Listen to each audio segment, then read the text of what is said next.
গ্যাসটাকে ধরিয়ে দিয়েছি, এবার দুধটাকে বসিয়ে দাও। দুধটা ফুটে গেছে দেখো।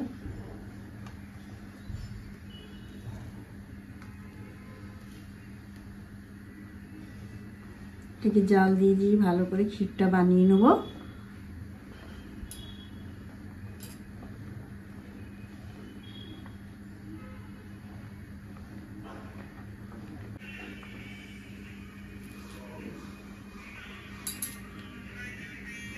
আমি নিয়েছি কাজু আর কাঠবাদাম নিয়েছি, এটাকে আমি পেস্ট করে নেব।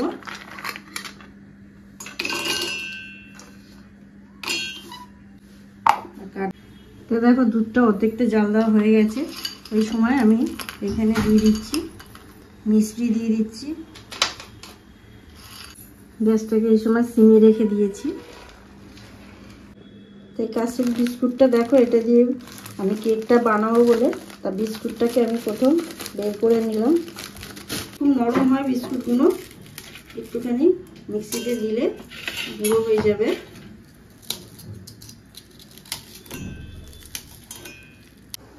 সব গুঁড়ো হয়ে গেছে দেখো। প্রথম আমি কাজু বাদামটা দিয়ে দিলাম,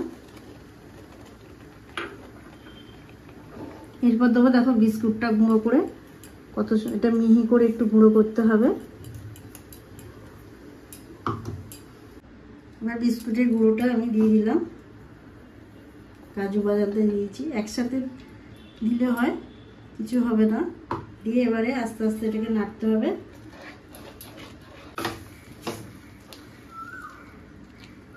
দেখো পুরো শুকনো শুকনো হবে। আর এখানে দেখো মেয়ে বললো মা একটু এলাচের গুঁড়ো দাও, ভালো লাগবে, তাই দিলাম। এলাচের গন্ধ যারা পছন্দ করো তারা দেবে, আমার আবার একটু পছন্দ নয় এলাচের গন্ধ।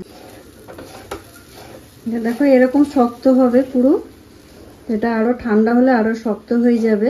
তা আমি এখন গ্যাসটাকে বন্ধ করে দিলাম।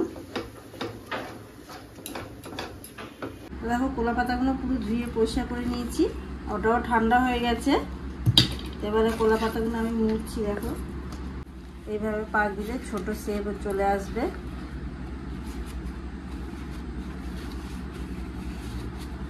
একটা শেপ দিয়ে ভালো করে কোনো যে কোনো কাঠি দিলেই দিয়ে বন্ধ করে দেব, যাতে পাকটা না খুলে যায়। এবারে 1 চামচ করে নিয়ে এভাবে দিয়ে দিয়ে ভালো করে একটু শেপ করে দেবো। চারদিকে এই কলা পাতাটা কেটে দেব।